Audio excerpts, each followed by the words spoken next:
Continuamos. Esto es A Diario desde Sentido 89.3 a las 8:33. Sí, está con nosotros el doctor Guillermo Moreno. Bienvenido, doctor. Caramba, cuánto placer, cuánto tiempo. Muchísimas gracias por la invitación. Me siento muy complacido entre caras ya conocidas y caras nuevas, que yo sé que vamos a tener una mañana muy fructífera. Bueno, ¿y qué trae de nuevo el candidato a senador? Porque hasta ahora en las últimos procesos electorales hablábamos de programas de gobierno muy generales. Un candidato presidencial tiene que responder y hablar de todo. Ya un candidato a senador por el distrito ya está más puntualizado. ¿Cuáles planteamientos tiene el doctor Guillermo Moreno para la capital dominicana? Bueno, ante todo debo señalar que vamos al Congreso de modo general a contribuir a profundizar el cambio. Eso es un planteamiento general, pero es una actitud y es además de eso una visión país.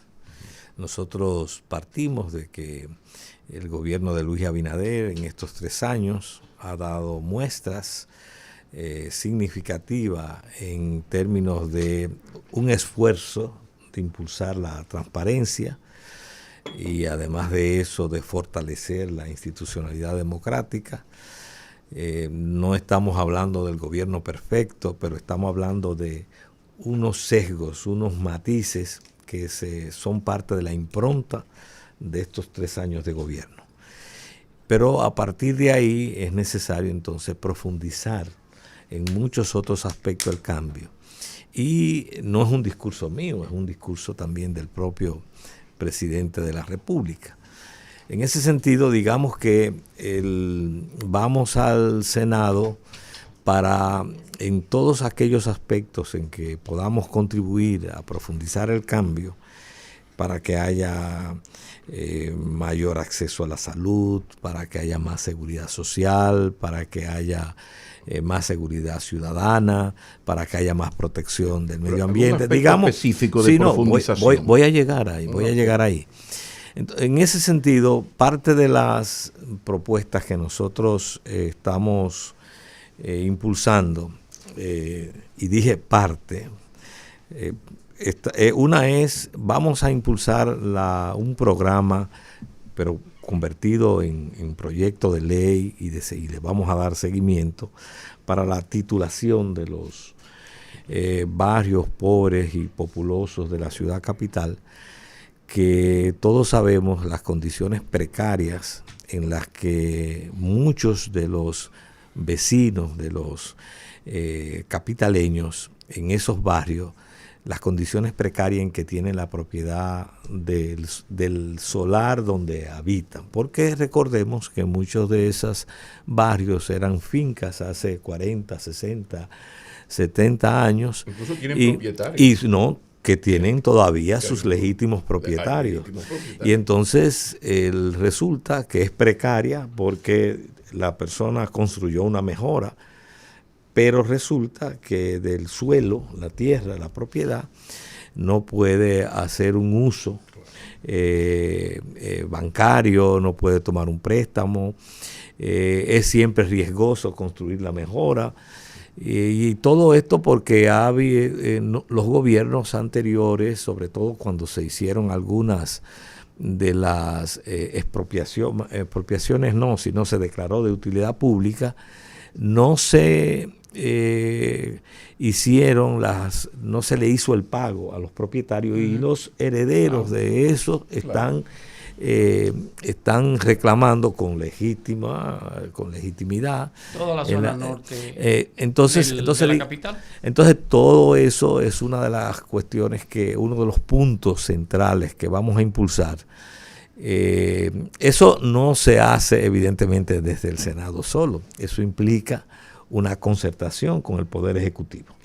Pero hay una avenida de entendimiento. ¿Yo te lo conversó eso con el presidente? Bueno, el propio presidente también tiene un programa de ese tipo. O sea, digamos que... Sí, lo que pasa es que el de aquí tiene su naiboa, el de los barrios del norte de la capital tiene su naiboa, su butatiberol. Sí, bueno, el punto es que ese es uno de los aspectos en los que quiero concentrar. Hay otros aspectos que, digamos que son también generales, pero que empezaríamos focalizado con mucha energía en el Distrito Nacional, y es lo de la educación inicial. Para mí, por un tema de justicia social. O sea, para mí es inaceptable que en la República Dominicana solo en muchas familias, los niños de 2 a 5 años, una parte importante, un porcentaje importante, no recibe educación inicial.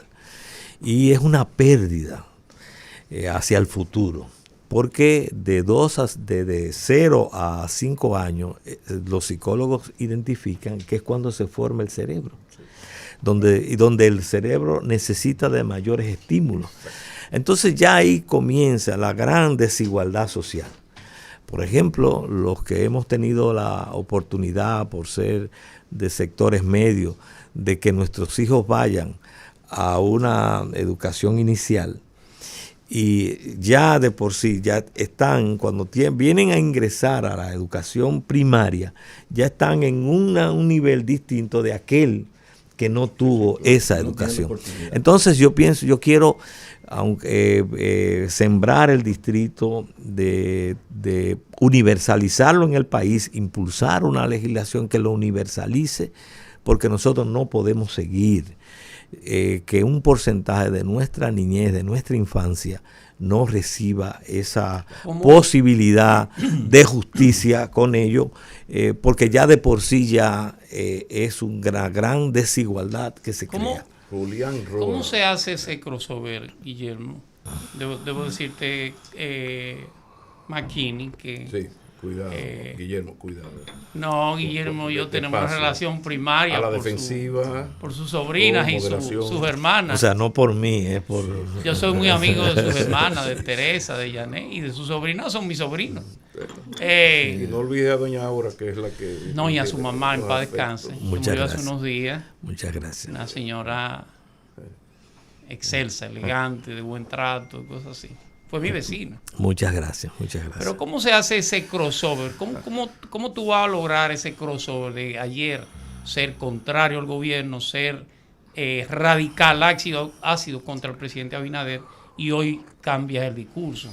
¿Cómo se va a hacer ese cambio? Bueno, yo pensaba que la pregunta iba por otro, pero te la voy a responder ahora en breve. Sí. Pero déjame concluir, porque hay algo que no quiero dejar pasar. Y es que también yo quiero impulsar la conversión de los liceos secundarios en liceos politécnicos.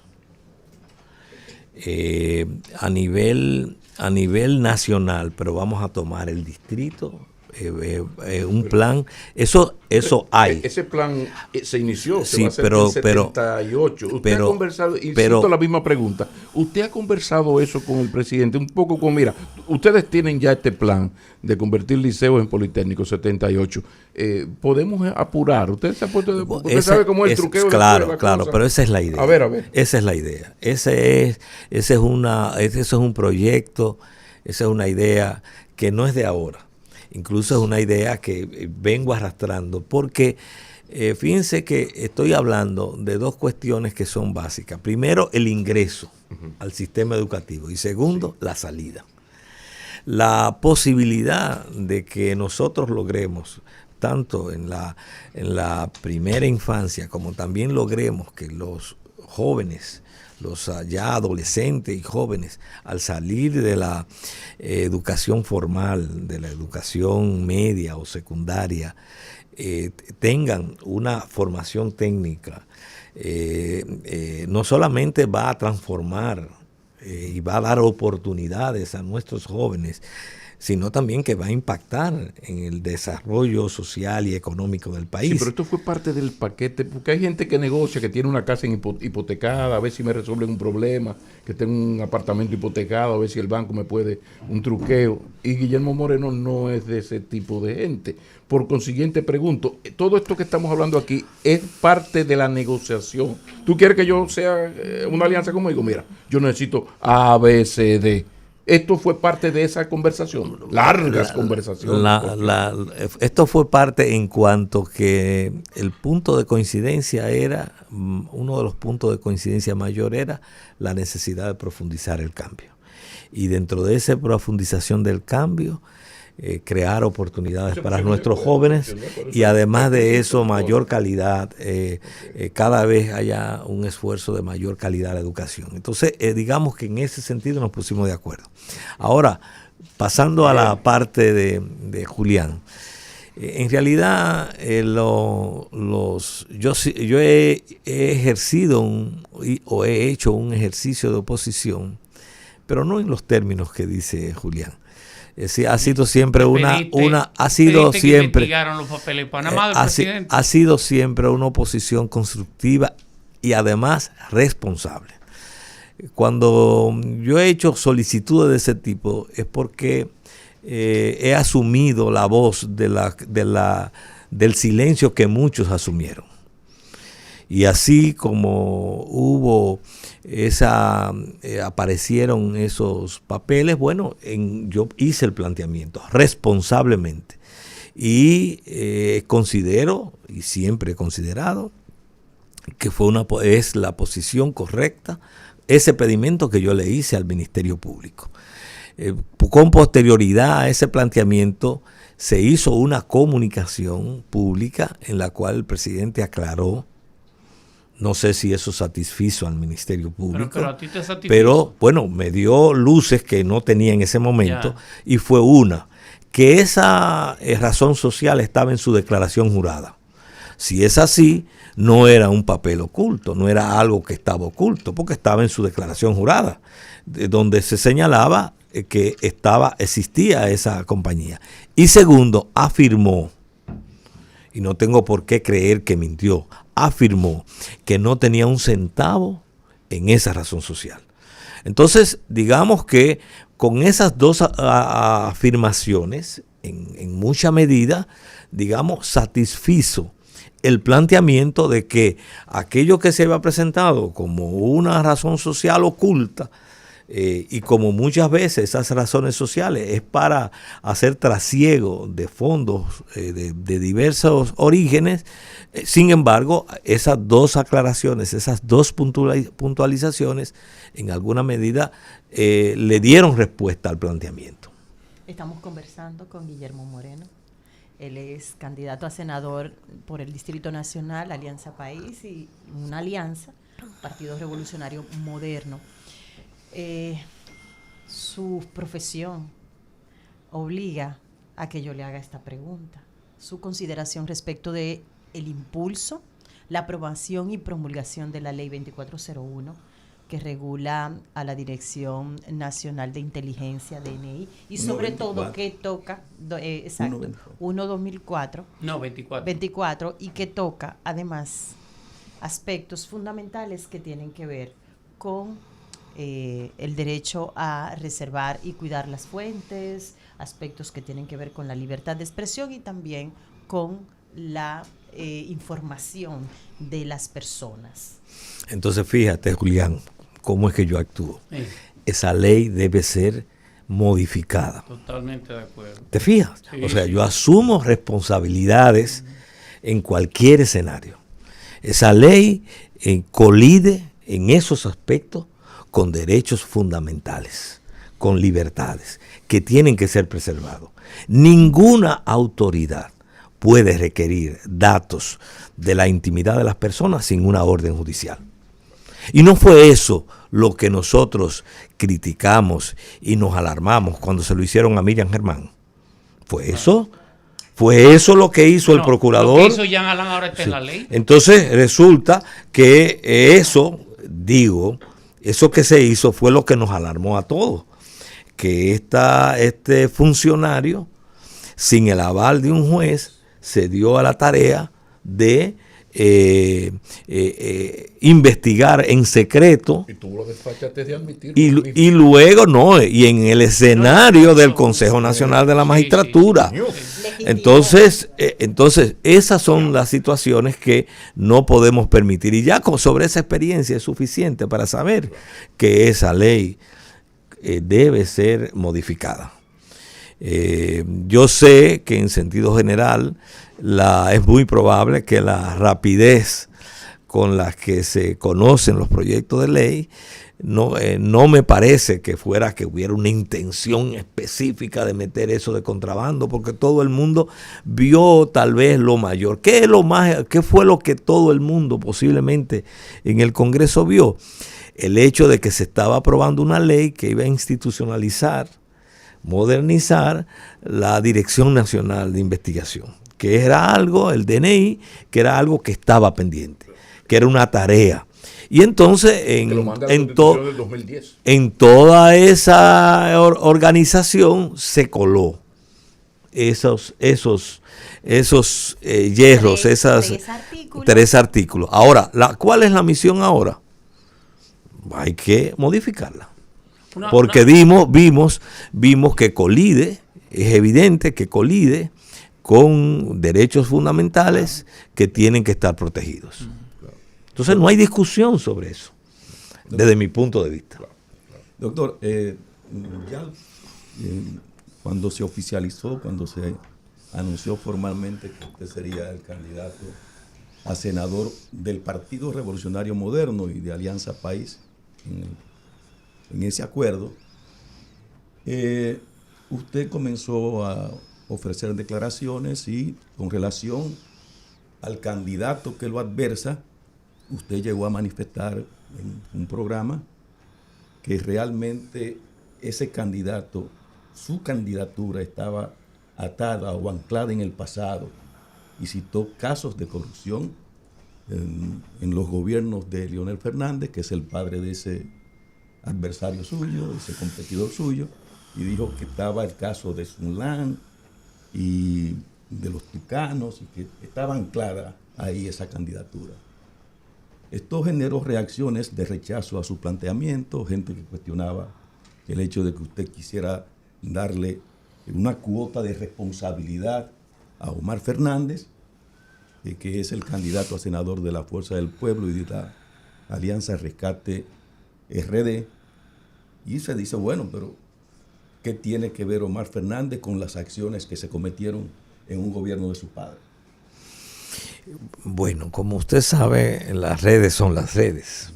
Y entonces me encanta tu pregunta, porque me permite precisar mis criterios. Mi afirmación fue que él era un joven atrapado por el pasado. No porque él tuviera responsabilidad directa en esos casos de corrupción, sino porque lo que lo auspician y financian su campaña sí tienen responsabilidad directa en 20 años de corrupción, de enriquecimiento ilícito, y lo usan muchas veces como un instrumento para ellos acceder al poder nueva vez y llevarnos al retroceso, a algo que la sociedad dominicana desde el 2020 ha hecho un esfuerzo sostenido, el pueblo dominicano, para superar. El pueblo dominicano rechazó lo que fue la gestión de esos 20 años en los cuales se caracterizaron por la corrupción y la impunidad. No quiere decir que todos fueran corruptos, pero sí fue una lógica dominante.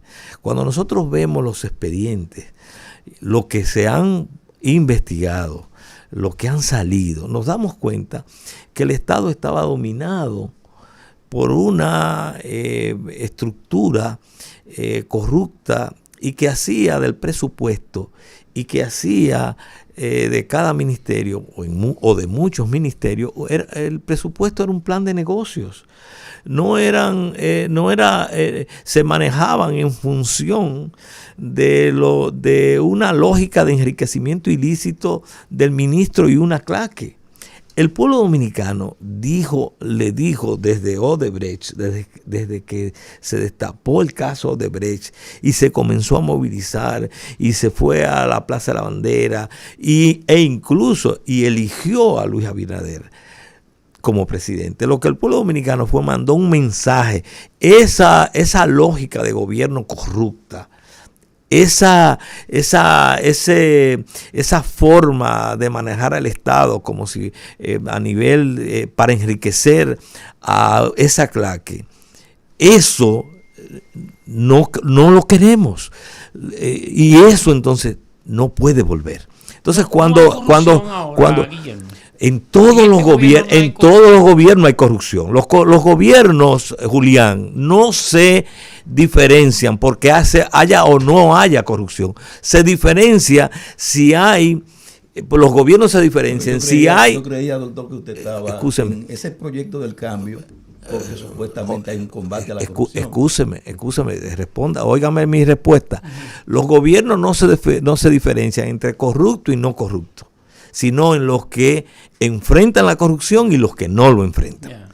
Porque en todos los gobiernos hay corrupción.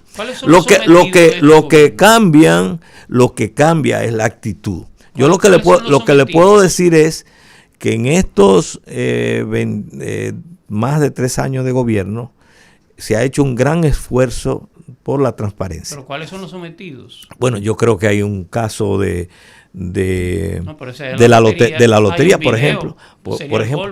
Bueno, pero usted me hizo una pregunta y yo le estoy dando una respuesta. ¿Entiende? Y hay más de una veintena de funcionarios que o han sido destituidos o han sido pero eso es misión del ministerio. Eso es misión del Ministerio Público. Eso es misión del Ministerio Público. Es decir, oiga bien, si una persona comete faltas, entonces el Estado, digamos, en este caso, en unos casos son sospechas, ¿verdad? Y usted ha visto cómo se han dado los casos de renuncias. De licencias. 2. Y además de eso, de cancelaciones. Y además de eso, de sometimiento. Es decir, cuando usted hay una veintena en más de 3 años, en unos 3 años o algo más, de esos casos de funcionarios, eso significa que al interior del gobierno se ha creado un ambiente en el cual se sabe que el que es señalado sobre la base de indicios o de pruebas indiciarias de que ha habido irregularidad, ese ambiente queda aislado. Y su destino finalmente es, si no logra aclarar los indicios que han salido a la opinión pública, o se va de licencia a aclarar, o es cancelado o es sometido. Ese ambiente es lo que yo estoy señalando, que es un ejercicio de búsqueda de transparencia. Eso no era lo dominante. Cuando usted tenía que el hermano del presidente era un pulpo controlando compras y las construcciones, eso no es el ambiente de ahora. Ese ambiente de una claque, incluyendo familiar, que se apoderó del Estado y que manejaban los negocios del Estado y se enriquecieron, ese es el retroceso que no queremos. Este puede no ser un gobierno perfecto, pero supone una superación de eso. Y es misión de todos los dominicanos ver cómo el punto siguiente no es ir un paso atrás, es ir un paso adelante. Los límites que tenga este gobierno en materia de lucha contra la corrupción y de transparencia, nosotros tenemos es que profundizar, que eso se profundice más. Quiere ser senador de la capital, con 3 circunscripciones. Diputados, regidores, un alcalde, no solo. Usted manifestó en uno de sus pronunciamientos que debía investigarse al diputado Gori Moya de la circunscripción número 3. Pero usted va a hacer campaña con él. Yo señalé, Julián, yo señalé responsablemente, cosa que no lo hicieron muchos, porque tienen una cola que cuando se sientan en una mesa tienen que subir los pies, porque se la pisan entre sí. Resulta que yo señalé responsablemente, y lo ratifico, que si el Ministerio Público incluye el nombre de una persona en un expediente que apodera una jurisdicción, es misión del Ministerio Público investigar a esa persona. Que es una falta del Ministerio Público incluir el nombre de una persona en un expediente y luego no investigarlo. Eso fue lo que yo señalé. Y le voy a decir más. Le estoy diciendo, fíjense que el señalamiento es al Ministerio Público y le voy a decir más. Yo señalé que en la página 23 del expediente Calamar se narra, el Ministerio Público narra una reunión que presidió Danilo Medina. Y en esa reunión que presidió Danilo Medina, en la página 23, Danilo Medina reúne a Guerrero, a José, Donald Guerrero. Sí, Donald Guerrero, al que José Ramón Peralta y otros más. Creo que a Gonzalo también, y le da instrucciones, dice el expediente, para que recauden en sus ministerios el dinero de la campaña. Y yo dije, Danilo Medina debe ser investigado.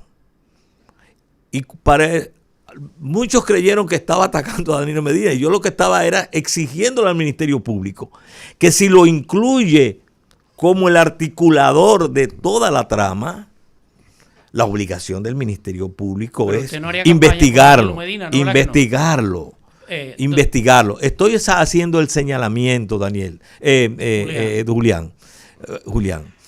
Estoy señalando que esa es una obligación. Si el Ministerio Público, si el Ministerio Público no tenía indicios o no tenía elementos, no debió incluirlo. Muy bien. Entonces mi pregunta, mi pregunta es, estamos hablando de la función del cómo yo desenvuelvo mi campaña. Eso es atribución mía. Sí, pero los ¿Y cómo la voy a desenvolver? Obsérvame entonces en mi campaña. Julián, obsérvame en mi campaña. No me dirija a mi campaña. Doctor, a mí me da la impresión de que usted no mide con la misma vara la corrupción del PLD en su gobierno. Por supuesto. Y la corrupción de este gobierno. Usted tiene una diferenciación en esa valoración de corrupción. Es pasable la corrupción de este gobierno, parece ser. Y uno dice, bueno, pero esta es pasable, aquella no. ¿Por qué? Porque son actos de corrupción subsanables, digamos.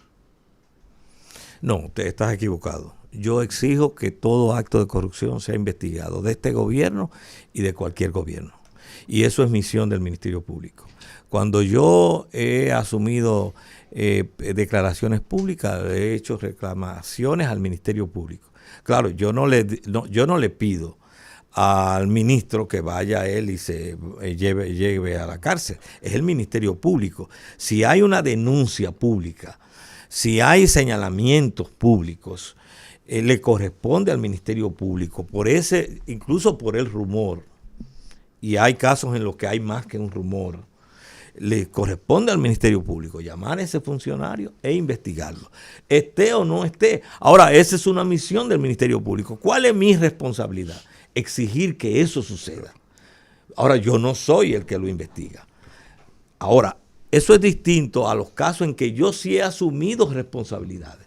Yo he puesto querella a puro pecho,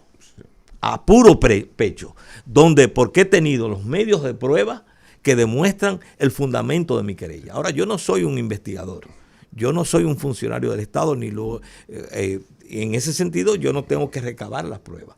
Si hay una irregularidad, que hay indicios en este gobierno y en cualquier gobierno, indicios de que ha habido enriquecimiento ilícito, yo exijo que se haga la investigación y que el Ministerio Público no deje en el rumor algo que incluso afecta afecta la honra y la dignidad de las personas. Guillermo Moreno García, no sé cuál es su opinión sobre el Ministerio Público en lo que tiene que ver con su relativa o no independencia en los casos de corrupción, pero escuchándolo, mencionó este tema de Danilo Medina, que fíjese que se menciona con datos, con detalles, esa reunión, pero no es citado.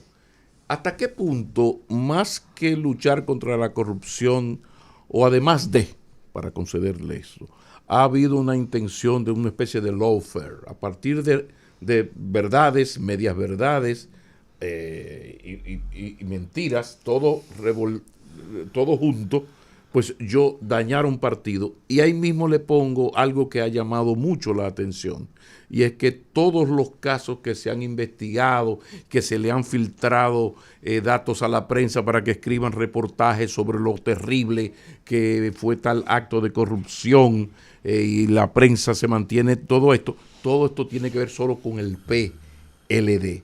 Y dada la alianza de la Fuerza del Pueblo en el 2020 con el PRM, parece que en pago a ese servicio, increíblemente en estos 3 años y pico, no se ha tocado con el pétalo de una rosa al sector Fuerza del Pueblo. ¿Qué le parece a usted? Si me leyeras con más asiduidad, tanto tú como Julián. No, yo lo leo, lo que pasa es que yo no quiero que lo diga usted, porque no todo el mundo lee artículos largos como los suyos de Diario Libre. Yo lo leo. Viera que precisamente uno de mis señalamientos críticos al Ministerio Público es que se ha centrado solo en los 8 años de Danilo Medina, y que era necesario que la mano larga del Ministerio Público llegara a la corrupción que encabezó Leonel O sea, que usted Fernández. no descarta que haya habido algo de lawfare, de utilizar el Ministerio Público y la persecución contra la corrupción como arma política. Lo que he dicho es, no quiero ni más ni menos, lo que he dicho es que mi señalamiento, he reconocido y alabado la labor, la impronta de investigar todos los casos que se han investigado, y apoyo al Ministerio Público en esas investigaciones. ¿Qué me dice de la pregunta del lawfare? En todos esos casos lo he apoyado, pero le he señalado al Ministerio Público en múltiples ocasiones que lo haya limitado solo al ejercicio de los últimos 8 años implica, o hay en ello una especie de límite que se ha impuesto, cuando la sociedad a lo que aspiraba no era solo que se investigaran esos hechos. Bueno, eso hay que preguntárselo al Ministerio Público. No, yo necesito su lectura, necesitamos su lectura de ese hecho. Usted ha descrito un hecho. Ese hecho, ¿qué opinión le merece? Bueno, muchas veces el Ministerio Público tiene también un sentido de prioridad. Normalmente los casos más cercanos son los que más fácilmente se pueden reunir las pruebas. Eso podría tener una determinada... Hubo casos de flagrancia que lo sabe usted mejor que yo en el 2004-2012. Pablo.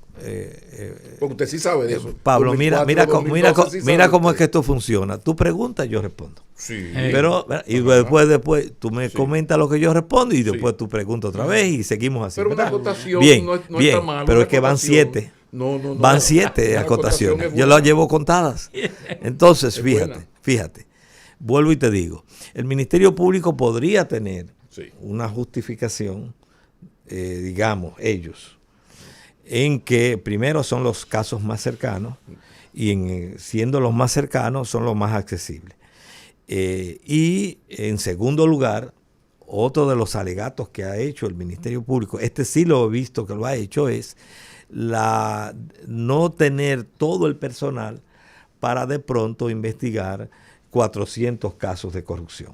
Bien, pero a pesar de eso, yo sigo insistiendo en que la mano larga del Ministerio Público no debe quedarse solo en los 8 años, sino que tiene que llegar a lo que fueron también los otros 8 años del gobierno que presidió Leonel Y Fernández. no seguimos para atrás tampoco. Entonces ya ahora Y puedo... no, yo Nada. hablo Ahora desde puedo el hacer- 96 ahora para puedo- acá. Nada más morado. No, escúchame. Yo hablo de los últimos, hablo del 96 para acá. Lo que pasa es que, como tú sabes que eres abogado, yo debo hablar con sentido, ¿verdad? Claro. Y hablar con sentido, la prescripción de los hechos También. tiene un límite, Sí, ¿entiendes? pero Entonces, si incluiría yo, los escúchame, de Hipólito Mejía. Julián, fíjate que estamos en el 24. Ujú.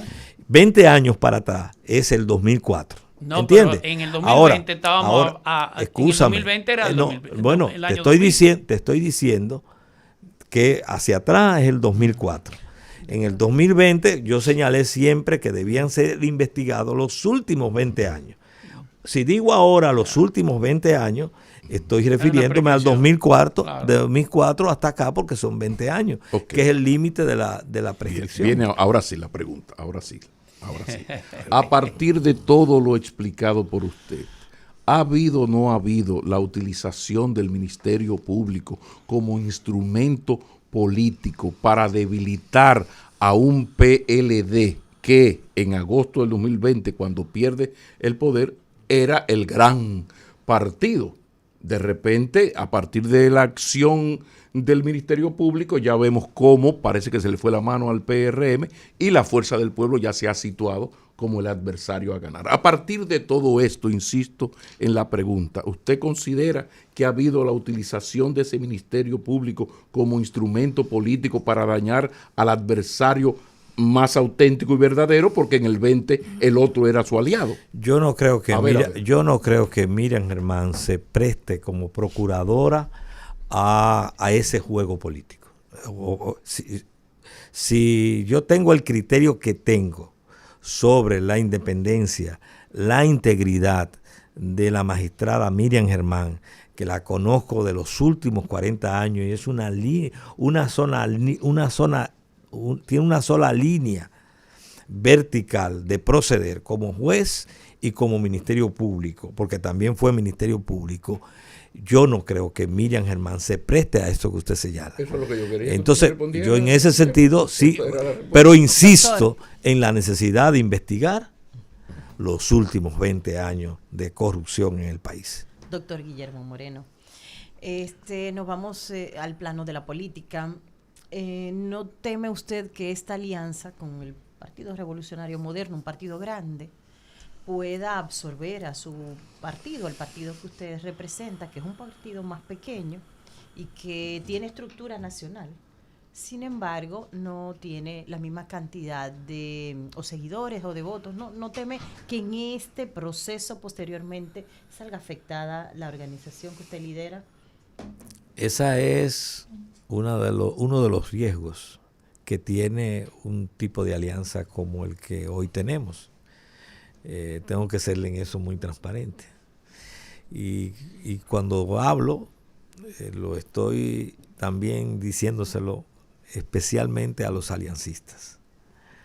Es decir, nosotros estamos en un acuerdo electoral, en una participación electoral, y es misión de los aliancistas mantener su identidad, sus convicciones, sus principios. Porque de lo que se trata no es de que nadie absorba a nadie. Claro. Hasta ahora nosotros hemos tenido unas relaciones magníficas, un muy buen trato de parte y parte, una sinergia entre la dirigencia de Alianza País y la dirigencia del PRM, entre las bases del PRM y las bases de Alianza País. Nos hemos sentido muy a gusto con esa base popular, tan popular del PRM. Nuestro trabajo siempre ha tenido vocación popular de ir al pueblo, de trabajar con el pueblo, de que el pueblo se empodere, y hemos encontrado una masa de pueblo con mucho brío, y digamos que se ha dado una sinergia importante. Ahora bien, es misión de los aliancistas preservar su identidad. Ese es uno de nuestros retos, es uno de nuestros riesgos y lo vamos a llevar, vamos a hacer los grandes esfuerzos. Usted es un hombre que habla pausado, piensa lo que dice, me consta. Utilizó una frase en su discurso cuando asumió la candidatura, dijo, voy a legislar en serio. Primero se ha especulado mucho, me gustaría su opinión personal. Uno, si eso fue casual o cosa. Pero la pregunta fundamental es, conociendo la naturaleza como usted se ha manejado políticamente, ¿cuál va a ser su posición en caso de llegar a la senaduría con el tema de la fiesta o el carnaval de préstamo que ha tomado este gobierno? Sí, miren, cuando nosotros dijimos y repetimos hoy que vamos a ser un senador en serio, lo que eso significa es... No tiene que ver con la otra. Eso significa mi actitud. Es mi actitud. No es respecto de nadie, es respecto de mí. Bien. Es que yo quiero ir al Senado para legislar en serio. Yo, Julián, yo quiero ir al Senado para fiscalizar en serio, para que haya real división de poder. Yo quiero ir al Senado a representar en serio, tomármelo en serio. Yo,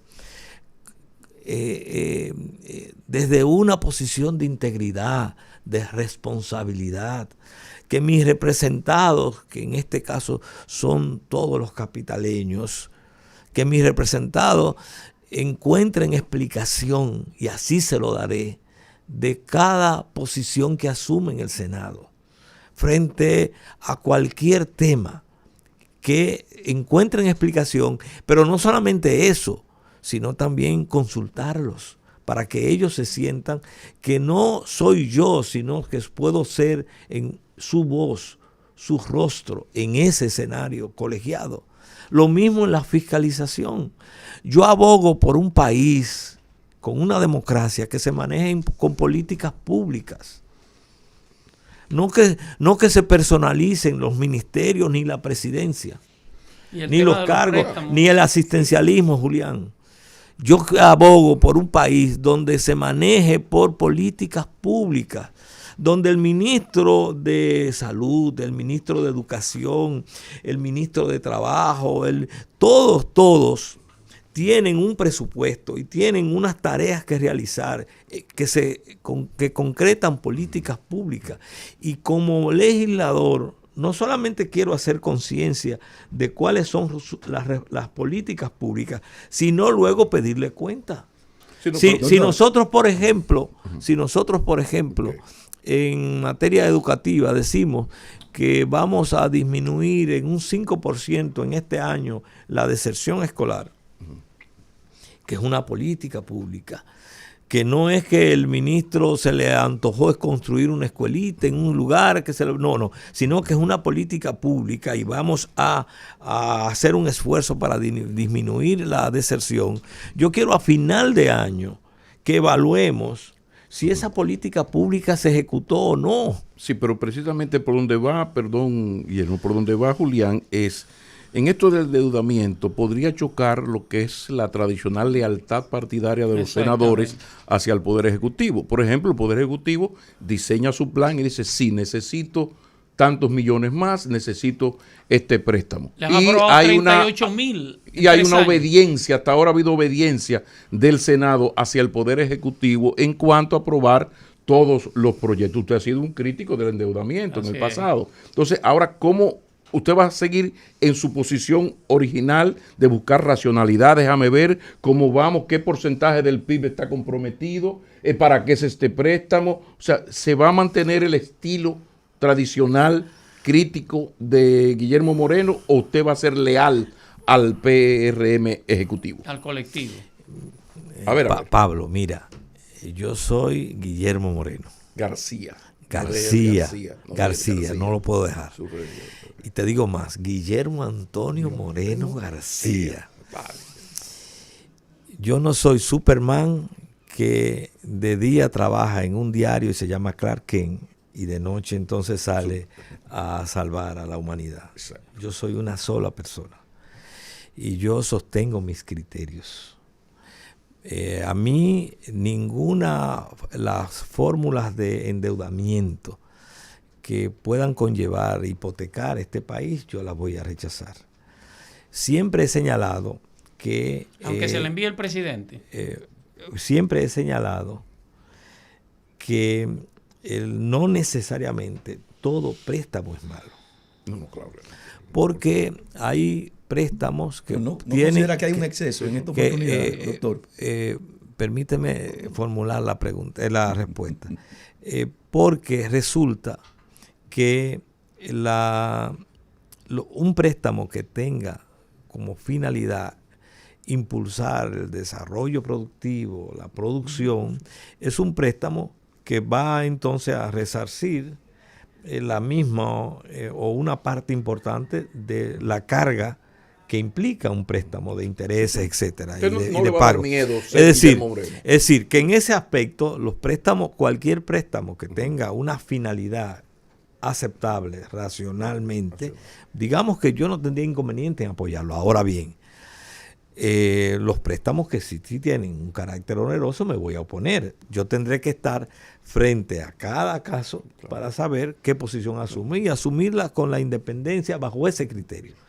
Los préstamos que yo valoremos, que son positivos, que van a tener un impacto, sobre todo en el impulso del desarrollo productivo, de un modelo de desarrollo productivo en este país, nosotros vamos a estar de acuerdo. Ahora, los préstamos que son para pagar campañas electorales, como vimos en esos 20 años, que se tomaban, nunca dice que para pagar campañas electorales. Sí, pero finalmente lo descubrimos, que muchos de esos préstamos se hicieron así. Entonces ya eso es una labor de fiscalización. Uno puede tomar un préstamo para comprar. Por ejemplo, todavía nos estamos preguntando para qué fue que se tomaron el préstamo de la Sonlan. ¿Entiendes? Todavía eso es una... Y todos sabemos que finalmente eso se diluyó en campañas electorales. Entonces ahí hay que hacer una labor de fiscalización. Aunque, por cierto, ese no pasó por el Congreso. O sea que bajo esa lógica, el contrato de Aerodón hubiese sido, usted lo hubiese enfrentado. Bueno, no, lo hubiera analizado. Lo hubiera analizado. Y hubiera fijado una posición, pero no era senador. Que el PRM tenga la mayoría en una posición de un préstamo y usted tuviera otra. Es posible, eso es posible. Okay. Por eso he dicho que he señalado que, y eso debe ser, yo creo que conocido, porque el propio presidente dijo en su discurso, si ustedes lo oyeron, tú que veo que seguiste ese acto de manera rigurosa, claro. Tú viste que el presidente dijo, mucha gente me ha dicho que Guillermo Moreno es muy independiente. Y entonces, ¿qué dijo el presidente? Pero eso es lo que yo quiero. Yo no quiero un senador para que vaya a ocultar, a tapar lo inocultable. Entonces, digamos que las cosas están claras. Doctor, es desde hace mucho tiempo que se está hablando de esa posibilidad de acuerdo de Alianza País y al doctor Guillermo Moreno con el PRM y el presidente Luis Abinader. Y cuando comenzaron las especulaciones, los rumores con relación al tema, bueno, la gente se lo encontraba extraño. Y sería interesante, si usted puede, decirnos cómo fue que se dio eso. ¿Qué inspiró ese acuerdo? ¿Quién puso la primera? Viene. ¿Sí? Crónica de una alianza anunciada. Viene. Exactamente. Muy anunciada. Ay, qué entrevista tan interesante. Dígame. La he gozado, la he vivido, sobre todo porque estoy entre gente inteligente, amiga, profunda. Así es. Miren, Alianza País en el año 2023 comenzó enero sentado en una mesa para construir una propuesta alternativa, una propuesta electoral alternativa. Y estábamos en ese esfuerzo. Creíamos mucho en la necesidad de que frente a las propuestas que ya estaban definidas, hubiera una propuesta alternativa. Hicimos un gran esfuerzo, se hizo esfuerzo desde varias vías, pero llegado junio eso no se había podido concretar. Por razones diversas, es probable que una parte de la culpa la tengamos nosotros mismos, bien. Pero el hecho es que no se había podido concretar. Y las elecciones se aceleraban y había que definir. Y en ese contexto entonces entramos en conversación con el PRM. De parte y parte había ya una comisión de alianzas que había nombrado el PRM, que ya estaba sentado con otros partidos, y entonces se acercó a Alianza País. Y entonces en esas conversaciones que se dieron ahí, nosotros nombramos una comisión de Alianza País para que fuera a discutir la alianza electoral. Y se reunieron las dos comisiones, tuvieron varios diálogos, y en esos diálogos salieron dos propuestas que fueron las más significativas. Que la Alianza País esta vez apoyara la candidatura presidencial de Luis Abinader, con el que nosotros teníamos unas relaciones ya desde el 2020, porque como ustedes saben, nosotros en el 2020 apoyamos varias candidaturas a nivel municipal y congresual. Por ejemplo, nosotros apoyamos aquí a Farideh Raful aquí. Fuimos el partido que más votos después del PRM le aportó a Farideh Raful para ser senadora, no por sus méritos. Y por otro lado, también apoyamos a Antonio Taveras en Santo Domingo, en la provincia. Y además de eso apoyamos a Manuel Jiménez. Incluso la vicealcaldesa de Manuel Jiménez es una miembro de la Comisión Política de Alianza País en el periodo 2020-2024. Es decir, que ya los canales estaban hechos. La cuestión es que a partir de ahí la propuesta del PRM que se concretó en esas dos comisiones fue que Alianza País asumiera la candidatura presidencial y que nosotros asumiéramos la senaduría del distrito. Esas fueron las dos propuestas. ¿En algún momento se discutió Santiago?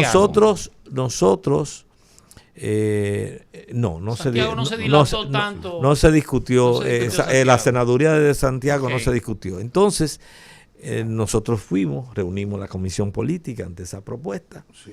Reunimos la dirección nacional y ambos aprobaron, digamos que a unanimidad, esa propuesta. Iniciamos entonces, le respondimos al PRM que estábamos en disposición de asumir esa propuesta, pero que le correspondía a ellos ya resolver con sus propias dinámicas y sus tiempos, sus temas internos. Finalizamos haciendo, Guillermo, una pregunta que quizá debió ser la primera, porque Guillermo Moreno no es el solo, la alianza fue con Alianza País. Entonces sabemos que en esta alianza el presidente del partido va como candidato a senador.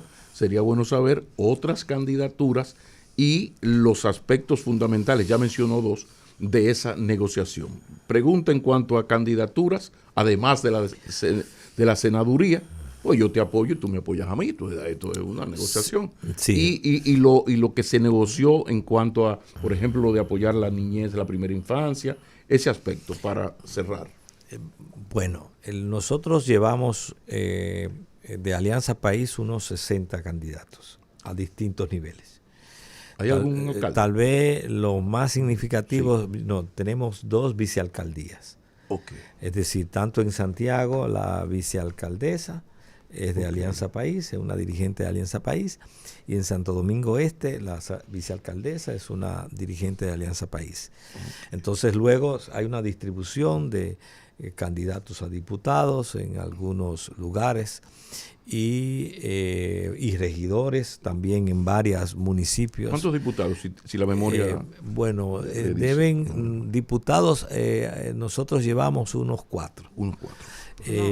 Y entonces también están los regidores, también directores y vocales. Es decir, que los 60 candidatos nuestros que están en la boleta. Y al mismo tiempo, Pablo, para responder esa parte de tu pregunta, nosotros hemos asumido el apoyo de muchos candidatos a senadores, a diputados, a alcaldes del PRM en las distintas comunidades. También debo señalar que llevamos en algunas candidaturas plurinominales boletas, regidores, vocales, llevamos boletas paralelas, apoyando al mismo alcalde. Pasa, por ejemplo, finalizando, terminado. Le dijiste que el presidente era tacaño para cumplir. Eso cambió ya. Ay, Julián, por favor. Ay, Julián, por favor. La lombriz. Venga. Bueno, esa fue una expresión más que todo jocosa arribando a Nueva York. Pero bien, lo que realmente quise decir era que, como pasa siempre, que se habían hecho muchas promesas y que todavía las mismas no se habían cumplido. Eso fue en el primer año. Muchas de esas se han avanzado bastante, otras se han cumplido. Y en ese sentido, digamos, hoy día las cosas tienen tal vez otra perspectiva. Muchísimas gracias, doctor. Siempre. Muy mucho. Y aquí doctor lo queremos mucho, ¿eh? Guillermo. Yo me doy cuenta que sí. Aquí hay me una payola sentimental. Me adoran.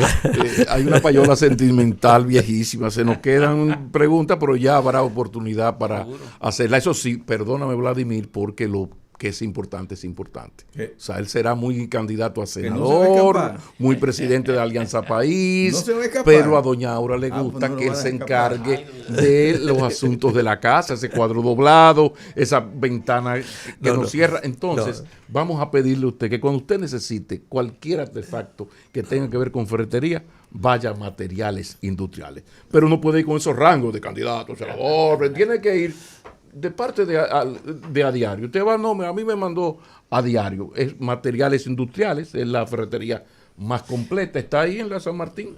Y puedo decir por instrucciones de Aura. O sea, yo voy y por instrucciones en la casa aquí es que cuál es la que manda, como debe ser. Muchísimas gracias al doctor Guillermo Moreno, candidato a senador por el PRM y por su partido Alianza País. Vamos a la pausa.